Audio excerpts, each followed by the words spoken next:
Ya, di Indonesia saja ada daerah yang masih belum masuk Islam karena di situ nggak tahu cara untuk ngurus jenazah. Ada orang meninggal, keluarganya kumpul, terus akhirnya saudaranya yang meninggal dimakan rame-rame sama keluarganya. Ada. Bukan karena kejam, cuman karena nggak tahu mayat itu harus diapain ya.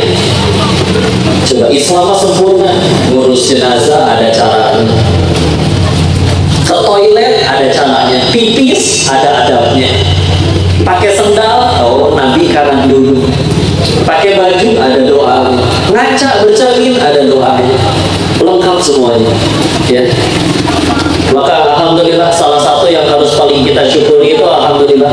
Pernah nggak beres sholat terus bersyukur, ya Allah alhamdulillah saya Islam, ya Allah alhamdulillah saya punya iman. Karena puntennya nggak punya iman itu repot sekali. Contoh, siapa di sini yang punya cita-cita berdoa pengen kaya? Amin. Kaya itu boleh ya. Jadi bukan berarti setelah ngaji jadi di masjid terus sholat ngaji, nggak mau kerja, itu juga nggak tepat. Apalagi kalau niat kayanya bagus, saya pengen berangkatin orang tua haji, itu boleh. Ya, itu bagus banget. Amin. Mudah-mudahan kaya semuanya. Tapi bukan pengen matahin semangat. Ada orang yang berdoa minta kaya ke yang maha kaya, tapi belum tentu dikabulin bakal jadi kaya.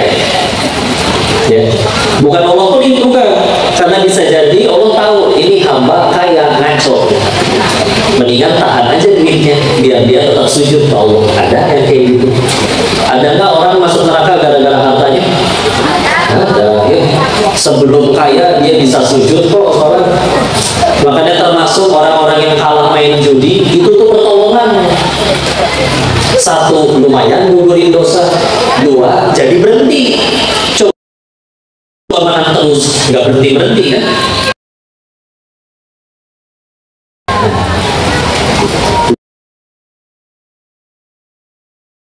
Jadi kalah judi itu pertolongan. Kenapa kita nggak suka? Ya kita hatinya duit soalnya, bukan Allah.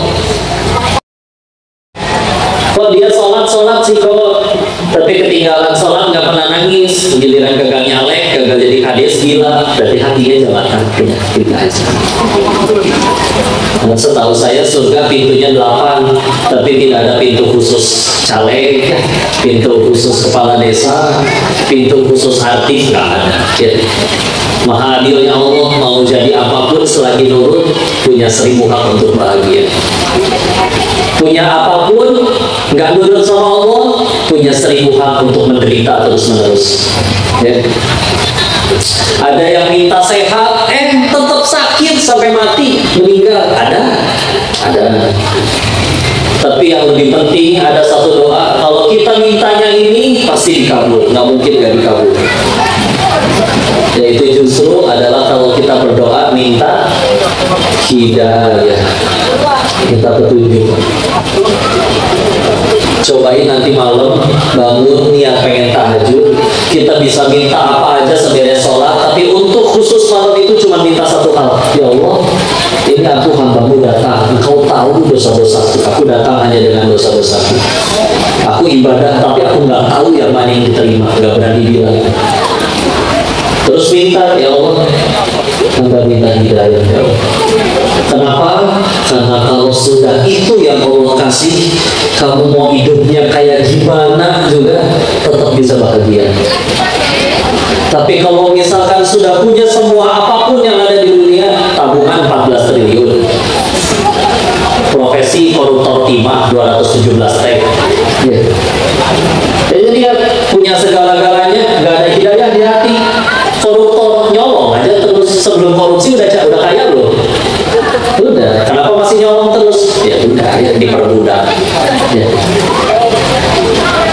Yang selingkuh, coba. Kadang cantikan istri ya daripada selingkuhannya, Bu, betul? Tenang, gak usah ngegas. Ya. Saya gak bahas suami ibu kok, tenang ya.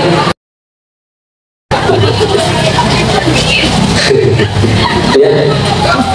Sampai ada orang bilang gini, makanya ternyata jadi pelakon itu nggak perlu cantik. cantik, tapi hanya perlu apa? Gatel. Ya.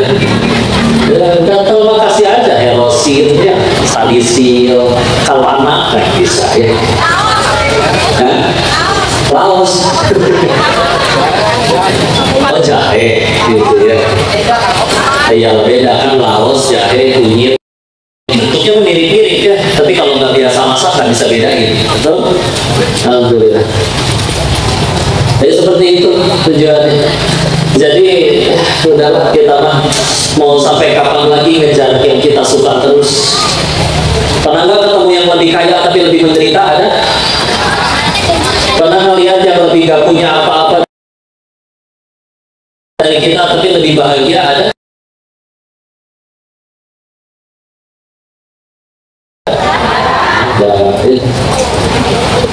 Ya, menunjukkan bahwa memang hatinya memang di sini, tapi yang bisa bolak-balikin kan Allah. Itu. Terus kita ngejar bahagia tidak dengan cara sang penggenggam hati, pantesan stres dulu. Pada yang bawa anak-anak, lihat anak-anak gampang bahagia nggak? Modolan naik, ganti presiden, cengengesan aja hidupnya. Jajan 2.000 udah bahagia, betul? Nah, kenapa anak kecil lebih mudah bahagia daripada yang dewasa? Padahal kalau sekolah, ilmu, pengetahuan, lebih banyak ilmunya orang dewasa atau anak-anak? Dewasa, kan udah kuliah, udah sekolah. Uang, banyakkan duitnya anak-anak atau orang dewasa? Dewasa, ya, kecuali Rapatan sama Cipung, ya, agak beda, ya. Kenapa sederhana? Di hati anak-anak nggak ada pesaing Allah. Meskipun dia mungkin belum ngerti cara ngaji, fikih ibadah, tapi belum ada pesaing Allah. Kita banyak pesaingnya. Kayaknya gini rasanya enak punya duit banyak, enak ya banyak duit. Kayaknya gini rasanya enak punya jabatan tuh enak.